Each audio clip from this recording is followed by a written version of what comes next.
Morning. My name is Pastor Philip Dacre and I'm from Bradford Miracle Center, and the Lord wants me to speak to you today concerning the end of time. This is something that I've done quite a few times already in the last couple of years, and it's only in the last 2 years that God has really laid it upon my heart to do it. I take a very simple form when I talk about the end of time. It's not eschatology, I'm just talking about the spirits of things. Now, in my reckoning, and the Lord told me to do this, in my reckoning, the end of time is right upon us now. The great falling away has fallen away already, and the social evils that we see around us today, which culminate in homosexuality and all sorts of perversions and liberations of the flesh that never should be, these are the falling away from all traditions, all religions, and all external values that men should put upon their lives in order to control themselves and to seek the living God. Now, this has already happened according to 2 Thessalonians in chapter 2, and of course 1 Thessalonians as well. The falling away must come first before the actual man, the Antichrist or the son of perdition, comes. Now, this falling away has already happened. Around the world you'll see that whereas before you could trust your neighbor, now your neighbor's a thief everywhere you go in any part of the world. You can never be certain of having justice anywhere that you go in any part of the world. Corruption is rife. Criminality is rife. No matter what you say, you cannot get away from the fact that this world is a very dangerous place now. Everywhere you go, it can be very dangerous, even in your own backyard. And this has come about because of the character of man. The character of man has no longer been focused upon, and respect for authority and respect for controlling yourself and self-discipline has gone thrown out the window. We call this, according to the Bible, godliness. Now, the Bible tells us that there's several things to watch out for. Jesus said, when you see the fig tree beginning to blossom, then get ready, because I'm coming. And he's coming to take the church, first of all, and this is a revival, a wedding feast of the church. The Lord Jesus is coming for his bride.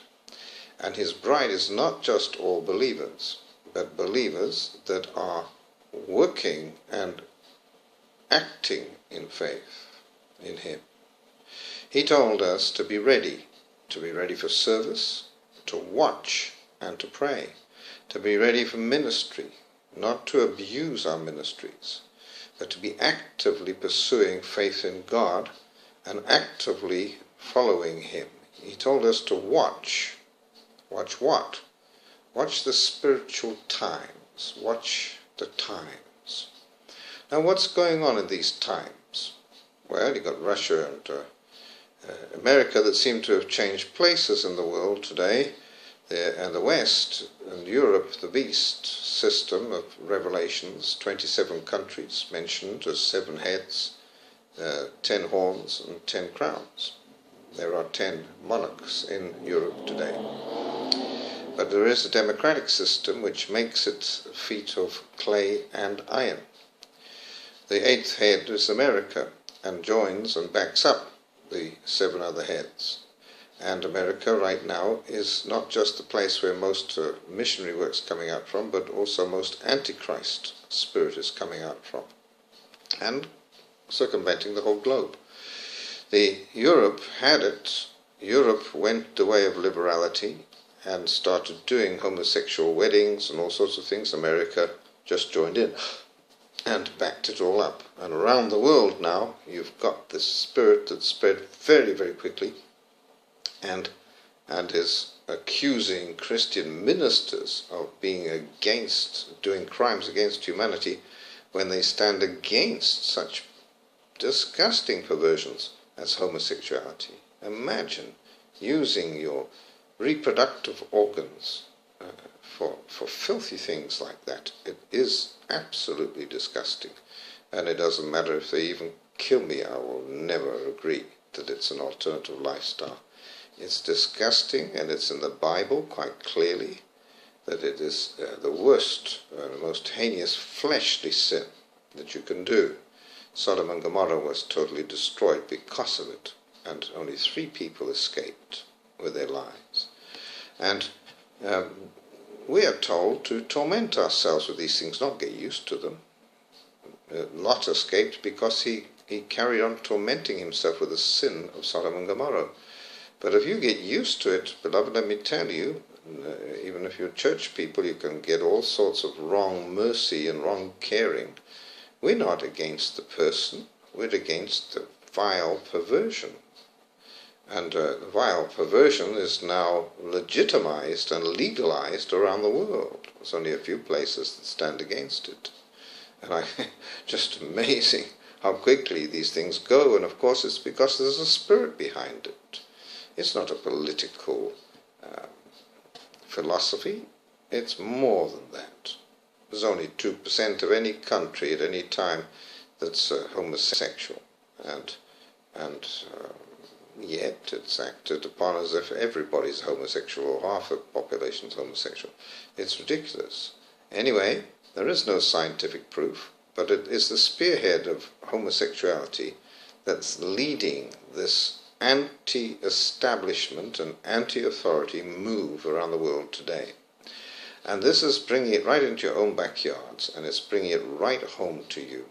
There's a few countries that are resisting it, but by and large, the majority of the world has accepted it, except for Russia and a few others, who suddenly become spiritual friends or allies, whereas America and Europe are persecuting Christians for actually speaking against it, which is amazing, isn't it? How quickly the devil can flood the earth.